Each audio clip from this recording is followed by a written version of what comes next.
Assalamualaikum warahmatullahi wabarakatuh. Perkenalkan kami dari kelompok 8, kelas MBS 6E. Di sini kami akan membahas materi mengenai dividen saham, reverse stock, dan juga tender offer.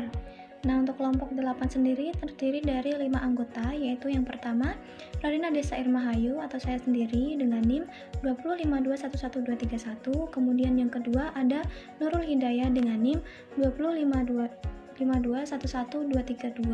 Kemudian yang ketiga ada Lutfi Khairunisa dengan NIM 205211236.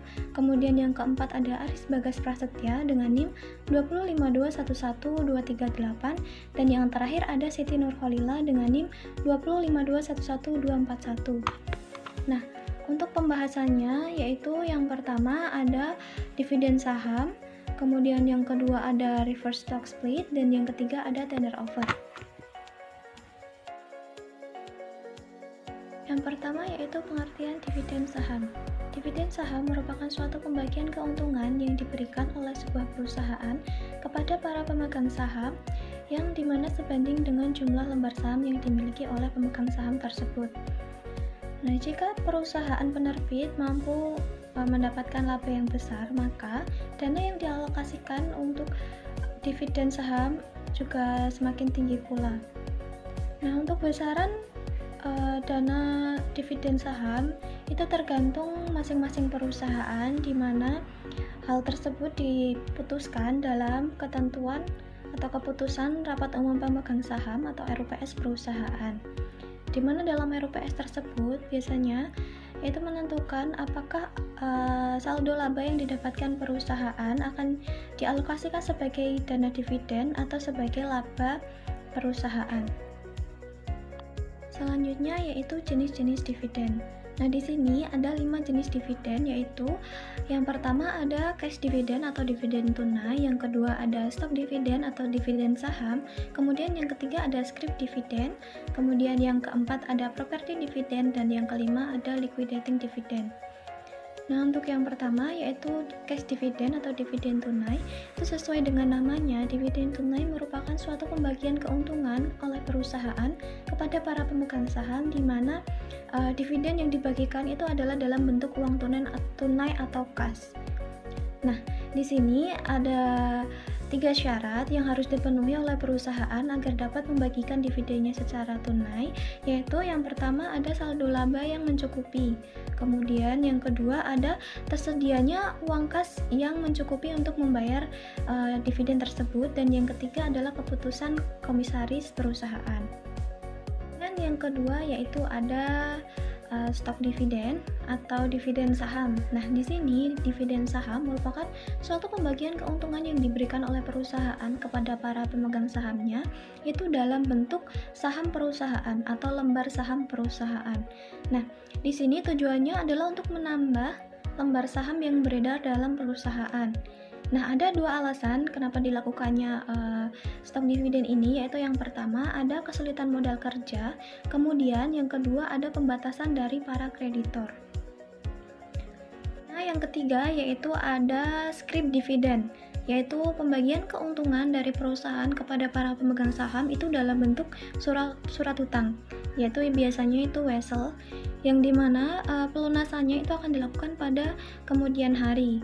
Nah, untuk scrip dividen di sini akan menimbulkan utang jangka pendek dari perusahaan kepada para pemegang saham. Kemudian yang keempat ada property dividen, yaitu pembagian keuntungan dari perusahaan kepada para pemegang saham dalam bentuk aktiva selain uang kas, yaitu biasanya dalam bentuk properti, misalnya aset perusahaan yaitu kendaraan, gedung, dan lain sebagainya. Nah, di sini biasanya pembagian keuntungan yang diberikan oleh perusahaan itu berupa pemindahan kepemilikan atau sebagian kepemilikan aset perusahaan kepada para pemegang saham.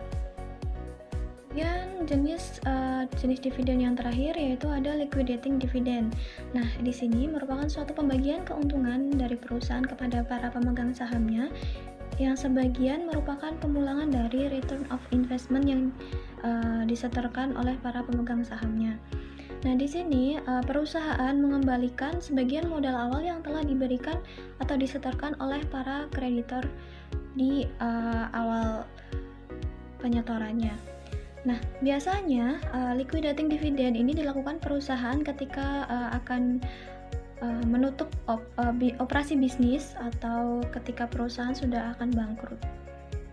Oke, selanjutnya yaitu kebijakan dividen.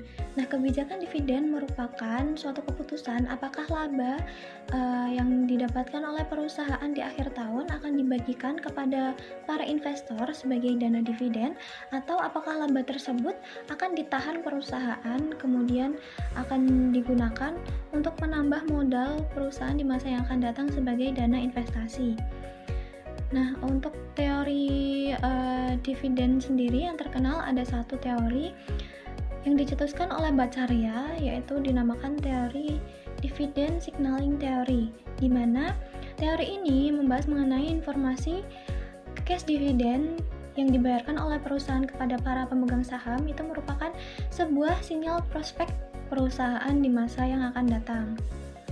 Hal ini dikarenakan ketika sebuah perusahaan membayarkan dividennya kepada para pemegang saham atau investor, dan ketika nilai dividen tersebut tidak mengalami penurunan, maka para investor menganggap bahwa perusahaan tersebut dapat menunjang kesempatan dilakukannya investasi di masa yang akan datang. Materi yang selanjutnya yaitu teori kebijakan dividen. Ada 5 teori. Yang pertama yaitu teori dividen tidak relevan. Menurut Modigliani dan Miller menyatakan bahwa nilai perusahaan itu tidak ditentukan oleh besarnya payout ratio, tetapi ditentukan oleh laba bersih sebelum pajak dan kelas resiko perusahaan. Mereka menyatakan bahwa dividen payout ratio adalah tidak relevan. Yang kedua yaitu teori bird in the hand. Menurut Gordon dan Littner menyatakan bahwa biaya modal perusahaan akan naik apabila dividen payout ratio rendah, karena investor lebih menyukai dividen daripada capital gains. Menurut mereka, dividen lebih pasti daripada capital gains. Yang ketiga yaitu teori perbedaan pajak. Teori ini menyatakan bahwa karena adanya pembayaran pajak atas dividen dan capital gains, maka para investor lebih menyukai capital gains karena dapat menunda pembayaran pajak. Oleh karena keuntungan lebih tinggi pada saham yang memberikan dividen tinggi, capital gain rendah, daripada saham yang memberikan dividen rendah, capital gain tinggi. Perbedaan ini akan makin terasa. Yang keempat yaitu teori signaling hypothesis. Teori ini menyatakan bahwa investor menganggap perubahan dividen sebagai pertanda perkiraan manajemen atas laba. Ada kecenderungan harga saham akan naik apabila ada pengumuman kenaikan dividen. Pada dasarnya, dividen sendiri itu tidak bisa mempengaruhi perubahan harga saham, tetapi prospek perusahaan yang ditunjukkan oleh meningkatnya atau menurunnya dividen yang dibayarkan itulah yang menyebabkan perubahan harga saham.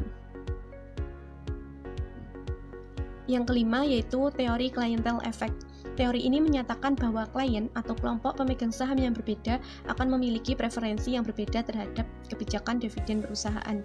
Nah, misalnya kelompok pemegang saham yang membutuhkan uang saat ini lebih menyukai dividen payout ratio yang tinggi, tetapi kelompok pemegang saham yang tidak membutuhkan uang saat ini lebih menyukai jika perusahaan menahan sebagian laba bersihnya. Materi yang selanjutnya yaitu bentuk-bentuk kebijakan dividen. Ada 3 bentuk kebijakan dividen. Yang pertama yaitu dividen per saham yang stabil. Pada kebijakan ini, besarnya dividen per share yang dibayarkan selalu stabil dalam jumlah yang relatif tetap setiap tahunnya, walaupun terjadi fluktuasi dalam earning per share. Yang kedua yaitu rasio pembayaran konstan. Jarang sekali perusahaan yang menerapkan kebijakan dividen jenis ini, di mana perusahaan membayarkan dividen dalam persentase yang konstan terhadap pendapatan yang berfluktuasi, maka jumlah dividen yang dibayarkan juga akan turut berfluktuasi. Yang ketiga yaitu dividen tetap yang rendah ditambah dengan dividen ekstra. Kebijakan ini merupakan kombinasi antara kebijakan pertama dan kebijakan jenis kedua. Perusahaan membayarkan dividen tetap yang rendah ditambah dengan dividen ekstra pada waktu tertentu. Dengan cara ini, perusahaan dapat menghilangkan ketidakpastian bagi investor mengenai pendapatan yang akan diterimanya. Untuk perusahaan dengan pendapatan yang berfluktuasi, maka jenis ini merupakan pilihan yang terbaik. Untuk materi yang selanjutnya yaitu faktor-faktor yang mempengaruhi kebijakan dividen. Ada 5 faktor. Yang pertama yaitu kebutuhan dana bagi perusahaan. Kebutuhan dana bagi perusahaan merupakan faktor yang harus dipertimbangkan dalam menentukan kebijakan dividen yang akan diambil. Yang kedua yaitu likuiditas. Likuiditas perusahaan merupakan pertimbangan utama dalam banyak kebijakan dividen. Karena dividen bagi perusahaan merupakan kas keluar, maka semakin besar posisi kas dan likuiditas perusahaan secara keseluruhan akan semakin besar kemampuan perusahaan untuk membayar dividen. Yang ketiga yaitu kemampuan meminjam. Kemampuan meminjam dalam jangka pendek tersebut akan meningkatkan fleksibilitas likuiditas perusahaan. Selain itu, fleksibilitas perusahaan juga dipengaruhi oleh kemampuan untuk bergerak di pasar modal dengan mengeluarkan obligasi. Perusahaan yang semakin besar dan sudah established akan memiliki akses yang lebih baik di pasar modal. Kemampuan meminjam yang lebih besar, fleksibilitas yang lebih besar akan memperbesar kemampuan membayar dividen. Yang keempat yaitu keadaan pemegang saham. Jika perusahaan itu kepemilikan sahamnya relatif tertutup, manajemen biasanya mengetahui dividen yang diharapkan pemegang saham dengan bertindak dengan tepat. Jika hampir semua pemegang saham berada dalam golongan high stakes dan lebih suka menerima capital gain, maka perusahaan dapat mempertahankan dividen payout ratio yang rendah. Dengan dividen payout ratio yang rendah, tentunya dapat diperkirakan apakah perusahaan akan menahan laba untuk kesempatan investasi yang profitable. Yang kelima yaitu stabilitas dividen. Bagi para investor, stabilitas dividen lebih menarik daripada dividen payout ratio yang tinggi. Saham yang memberikan dividen yang stabil memiliki harga yang lebih tinggi daripada saham yang memberikan dividennya dalam persentase yang tetap terhadap laba. Bagi para investor, pembayaran dividen yang stabil merupakan indikator prospek perusahaan yang stabil pula. Dengan demikian, resiko perusahaan juga relatif rendah dibandingkan dengan perusahaan yang membayarkan dividen yang tidak stabil. Reverse split merupakan kebalikan dari stock split. Reverse split mengubah jumlah lembar saham yang beredar dan meningkatkan harga saham. Dengan kata lain, reverse split menggabungkan beberapa lembar saham menjadi satu lembar saham.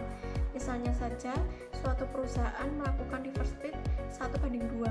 Perusahaan mempunyai 2000 lembar saham dengan nilai nominal Rp600 dan harga pasarnya itu Rp800. Nilai modalnya sebesar Rp1.200.000 dan nilai kapitalisasinya Rp1.600.000. Setelah perusahaan melakukan reverse split, maka jumlah lembar saham menjadi 1000 lembar saham, sedangkan nilai nominal saham menjadi 1.200 dan harga pasar menjadi 1.600. Nilai modal saham dan nilai kapitalisasinya tetap, yaitu Rp1.200.000 dan Rp1.600.000. Secara keseluruhan, nilai modal saham dan nilai kapitalisasi perusahaan tersebut tidak mengalami perubahan. Harga pasar saham yang terlalu rendah mengakibatkan saham kurang dilirik oleh investor. Tujuan reverse split. Harga saham yang rendah menunjukkan kinerja perusahaan yang kurang baik. Namun tidak berarti semua perusahaan yang melakukan reverse split harga sahamnya akan meningkat. Bisa saja kinerja perusahaan tidak lebih baik setelah perusahaan melakukan reverse split. Ada 4 tujuan utama perusahaan melakukan reverse split. Yang pertama, reverse split dapat mengurangi biaya transaksi. Yang kedua, reverse split dapat meningkatkan fleksibilitas dalam penetapan harga pada saat right issue. Yang ketiga, harga saham setelah reverse split dapat menaikkan citra perusahaan di depan investor. Dan yang keempat, reverse split dapat menempatkan harga pasar saham pada range perdagangan yang seharusnya. Motivasi perusahaan melakukan reverse split adalah perusahaan mempunyai harga pasar saham yang terlalu rendah dan jumlah saham yang beredar terlalu banyak. Harga pasar saham mencerminkan nilai suatu perusahaan. Jika semakin tinggi harga saham, maka semakin tinggi pula nilai perusahaan tersebut dan sebaliknya. Harga pasar saham yang terlalu rendah mencerminkan nilai perusahaan yang rendah, memiliki reputasi yang kurang baik, dan memiliki kinerja yang kurang baik pula. Harga saham yang terlalu rendah menyebabkan saham tersebut kurang diminati oleh investor untuk membeli saham dan menyebabkan saham tersebut kurang aktif diperdagangkan. Reaksi pasar terhadap pengumuman reverse stock split. Perusahaan yang akan melakukan corporate action wajib melapor kepada bursa pengenal corporate action yang akan dilakukan sesuai dengan keputusan direksi PT PIC nomor keputusan 306/PIC/07 tahun 2004 tentang kewajiban penyampaian informasi. Kemudian bursa akan mengumumkan keterbukaan informasi tentang rencana pelaksanaan corporate action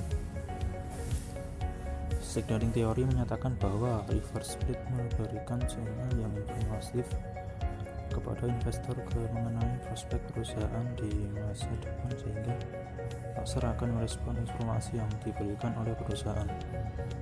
Pengumuman reverse split merupakan sebuah informasi yang akan diolah oleh investor untuk membuat keputusan. Reaksi pasar dapat diukur berdasarkan likuiditas dan abnormal return. Likuiditas dihitung dengan volume perdagangan. Likuiditas adalah ukuran jumlah transaksi suatu saham tertentu dengan volume perdagangan saham di pasar modal dalam suatu periode tertentu. Volume perdagangan adalah jumlah satuan unit saham yang diperjualbelikan dalam periode tertentu. Bila frekuensi semakin tinggi, semakin liquid saham tersebut. Materi selanjutnya yaitu resiko reverse stock split. Beberapa perusahaan menyatakan dua resiko yang dihadapi apabila perusahaan melaksanakan action ini.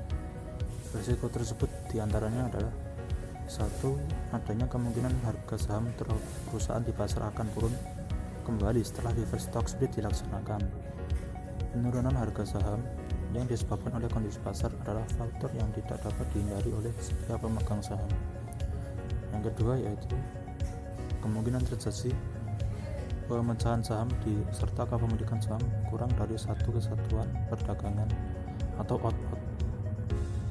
Untuk itu, pada umumnya perusahaan akan menunjuk pembeli siaga yang bersedia untuk membeli saham-saham yang dimiliki pemegang saham yang setelah reverse stock split akan memiliki saham kurang dari satu satuan perdagangan dengan harga yang telah ditentukan.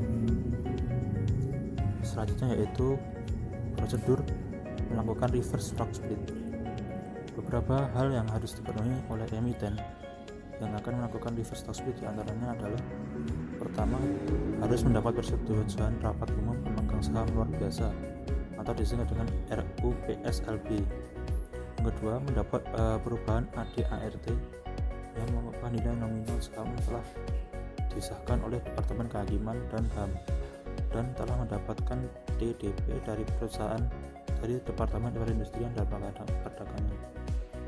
Selanjutnya itu peraturan dan catatan BIJ nomor 1A 4.4 tentang perusahaan tercatat melakukan reverse stock split. 1. Melakukan atau menunjuk pihak lain sebagai pembeli, standby buyer, atau saham out, saham yang jumlahnya kurang dari satu satuan perdagangan saham yang akan terjadi akibat adanya pelaksanaan reverse stock split. Yang kedua, menentukan daftar pemegang saham atau DPS yang berhak ikut dalam pembelian saham outlot sebagaimana dimaksud dalam ketentuan 1 di atas kurang-kurangnya 4 hari bursa setelah bursa mengumumkan keterbukaan informasi tentang rencana pelaksanaan reverse stock. Yang ketiga yaitu periode pembelian saham outlot dimaksud mulai sejak 1 hari bursa setelah bursa mengumumkan laporan penyelenggaraan RUPS yang menyetujui reverse stock dan berlangsung kurang-kurangnya 5 hari bursa. Yang keempat yaitu harga pembelian saham outlot dimaksud adalah harga yang tertinggi di antara. Kemudian prosedur yang selanjutnya yaitu harga penutupan tertinggi 25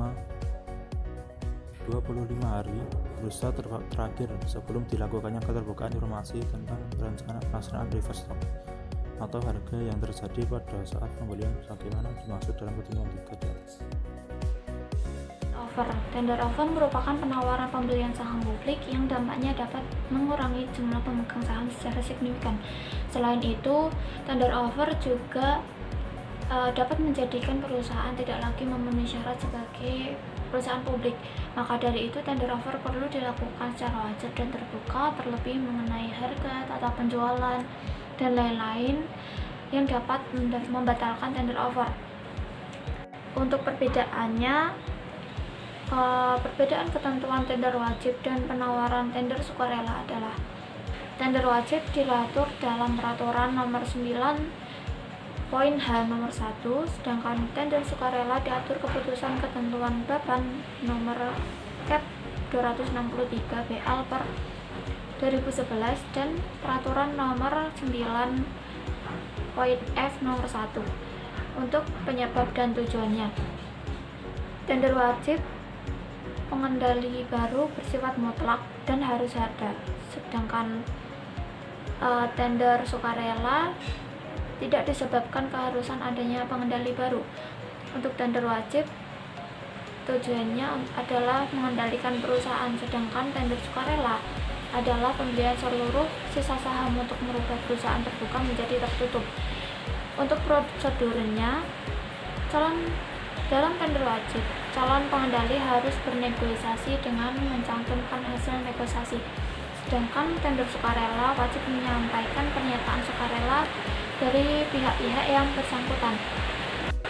Untuk persamaannya, keterbukaan informasi, keduanya harus melalui peraturan nomor 9.F nomor 1 nomor 2B dengan mematuhi 13 poin dan peraturan nomor 9.H nomor 1 angka 2C 3A nomor 1 dan 4B.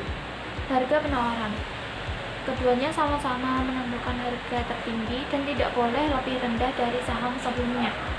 Untuk pelaksanaan penawaran, keduanya menentukan ukuran waktu tertentu. Tender wajib maksimal 30 hari setelah pengumuman dan penyerahan uang paling lambat 12 hari.